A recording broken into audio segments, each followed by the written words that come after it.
Bismillahirrahmanirrahim. Kita lanjutkan materi Nahwu Shorof Dasar kunci cerdas yang ke-15 dari 28 kunci cerdas kuasai kaidah dasar Nahwu Shorof. Nah, yang ke-15 ini kita akan membahas tentang maf'ul li ajlih. Maf'ul li ajlih adalah objek yang terkait dengan pekerjaan hati. Yang pertama kita membahas tentang maf'ul bih. Apa itu maf'ul bih, Bu? Maf'ul bih. Objek yang terkait Maf'ul langsung bih. dengan fiil, ya. Maf'ul bih adalah objek yang terkait langsung dengan fiil. Kalau sekarang maf'ul li ajli adalah objek yang terkait dengan pekerjaan hati. Atau bahasa Arabnya disebut af'alul qulub. Maf'ulul qulub. Jadi maf'ul li ajli adalah isim masdar yang berfungsi untuk menjelaskan sebab atau motif terjadinya perbuatan. Sholaitu imanan billah. Sholaitu, aku telah sholat, imanan karena iman, billahi kepada Allah. Ataitu al-madrasata rogbatan bil ilmi.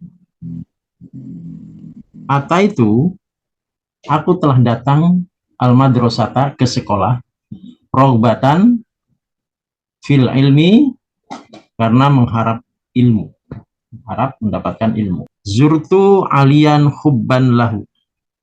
Aku telah mengunjungi Ali karena cinta kepadanya. Dorobtu al-walada ta'diban lahu. Aku memukul anak laki-laki itu karena bermaksud mendidiknya.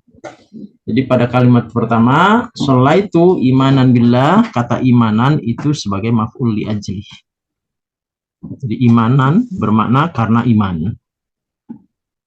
Ataitu al-madrasata. Nah, dalam kalimat ini rogbatan sebagai maf'ul li ajlihnya. Fil ilmi, rogbatan artinya karena mengharap. Fil ilmi di dalam memperoleh ilmu. Zurtu, saya mengunjungi alian kepada Ali. Hubban, nah hubban ini bermakna karena cinta. Nah, yang bermakna karena kemudian kaitannya dengan hati, perbuatan hati, itu berarti maf'ul li ajli. Hubban karena cinta lahu kepada Ali. Dorobtu, aku telah memukul al-walada pada seorang anak laki-laki, ta'diban karena bermaksud apa? Mendidik lahu kepadanya. Jadi semua perbuatan yang terkait dengan pekerjaan hati itu dinamakan maf'ul li ajli. Ya, sekarang kita bahas kunci yang ke-16 yaitu maf'ul fih. Maf'ul fih adalah objek yang terkait keadaan waktu dan tempat. Artinya apa? Artinya di dalamnya membahas tentang dhorob. Dhorob zaman atau dhorob makan. Dhorob itu keadaan. Nah, kalau dhorob zaman berarti keadaan waktu, dhorob makan berarti keadaan tempat.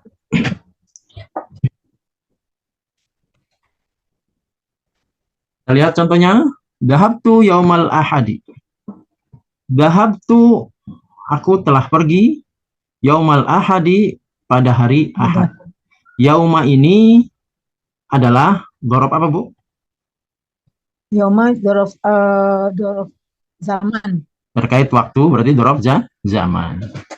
Sumtu yaumal khomisi. Nah, yauma ini sama dengan yang tadi ya, dhorob zaman. Dhorob yang terkait dengan hari. Hari itu adalah waktu. Sumtu, aku telah saum, berpuasa, yaumal khomisi, di hari Kamis. Kumtu amamal ustadi. Kumtu, aku telah berdiri. Amama, maknanya amama itu di depan. Al ustadi, guru. Jadi terkait dengan di depan, di belakang, di atas, di bawah, itu terkait dengan apa, Bu? Dzorof tempat. Zorof, tempat. Zorof makan ya, terkait dengan tempat. Nama al-kalbu.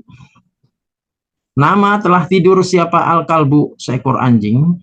Kholfal babi. Kholfa ini artinya di belakang. Al-babi pintu. Di anjing itu tidur di belakang pintu. Kholfa ini juga dzorof yang terkait tempat atau disebut dzorof makan. Selanjutnya, kunci yang ke-17.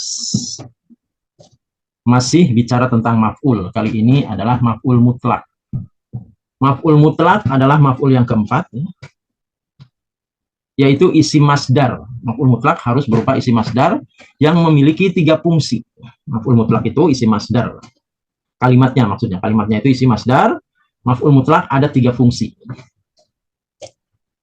Jadi pengertiannya, maf'ul mutlak adalah isi masdar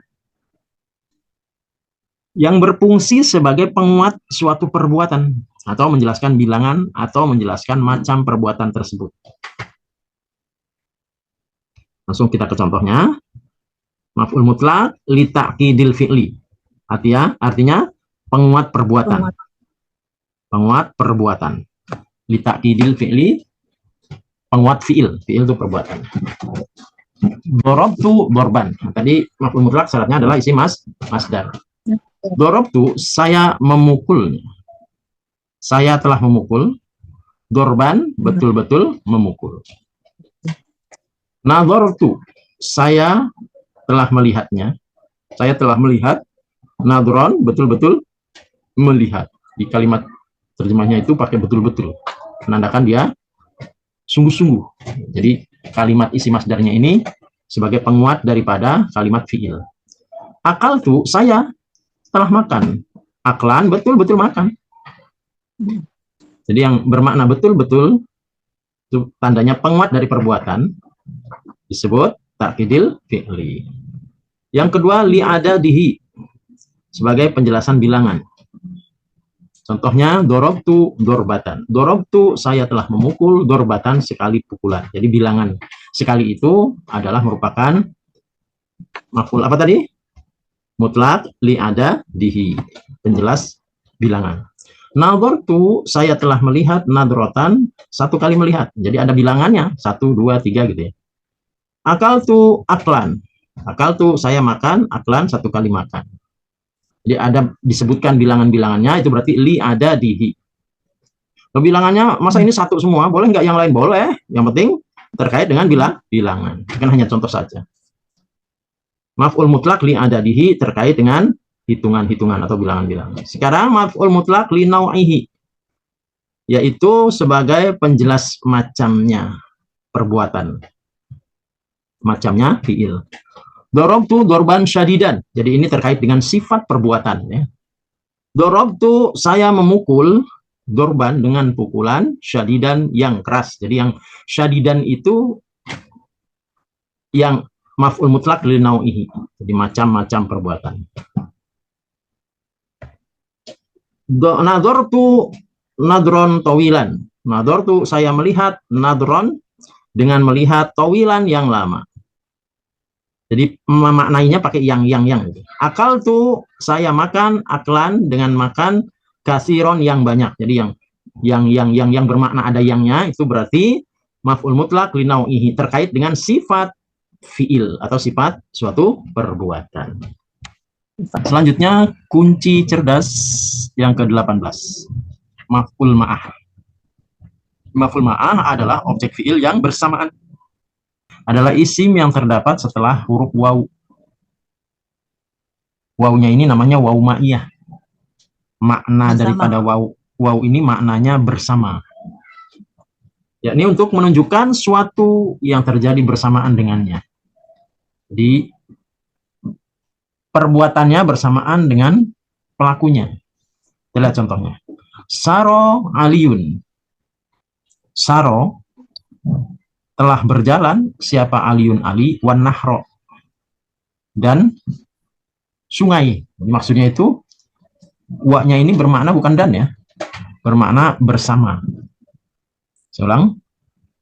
Saro aliyun wan nahro. Jadi wa-nya ini bermakna bersama bukan dan. Saro telah berjalan siapa Aliun, Ali wan nahro bersama sungai. Yang dimaksud adalah Ali itu berjalan di sepanjang sungai. Ali berjalan, kemudian sungai juga airnya mengalir gitu ya, sama-sama berjalan. Saro Ahmadu wasyari al jadida. Saro telah berjalan siapa Ahmadu Ahmad wasyari'a bersama sepanjang al-jadida jalan yang baru. Ahmad telah berjalan bersama sepanjang jalan yang baru. Jadi si Ahmad ini berjalan menelusuri jalan baru. Wawunya ini bermakna bersama. Ja'a abi wa ghurubasy syamsi. Ja'a telah datang siapa abi bapakku wa ghurubasy syamsi bersama dengan terbenamnya matahari. Di kedatangan ayahnya itu ketepatan bareng dengan terbenamnya matahari. Itulah maf'ul atau objek-objek yang kesemuanya ada 5 maf'ul. Catatan. Maf'ul ma'ah selalu menggunakan waw ma'iyah yang artinya bersama, bukan waw atof. Kalau waw atof itu maknanya dan. Kita lihat di sini perbedaannya ya. Mencermati waw ma'iyah dengan waw atof. Jadi perbedaan waw ma'iyah dan waw atof. Kalau waw ma'iyah i'rabnya selalu mansub.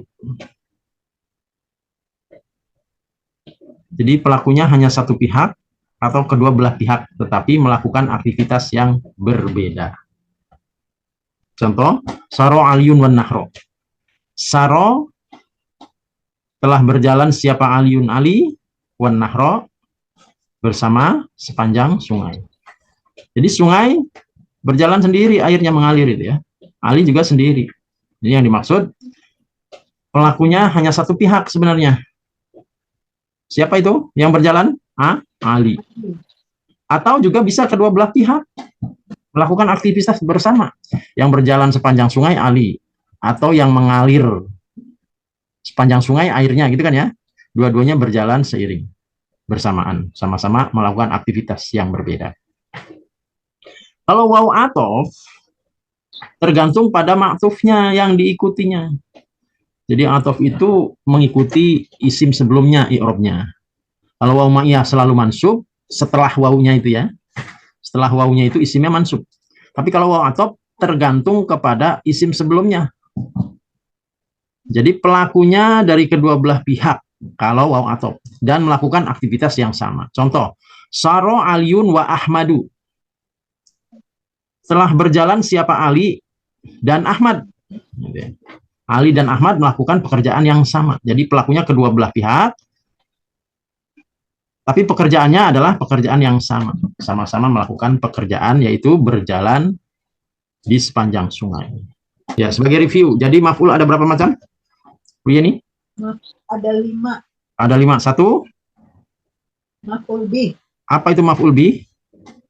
Maf'ul bih ya, maf'ul bih itu yang posisi isimnya mansub menunjukkan objek penderita gitu Pak Ustaz. Objek yang terkait dengan fi'il. Objek yang terkait langsung dengan fi'il. Yang kedua maf'ul apa?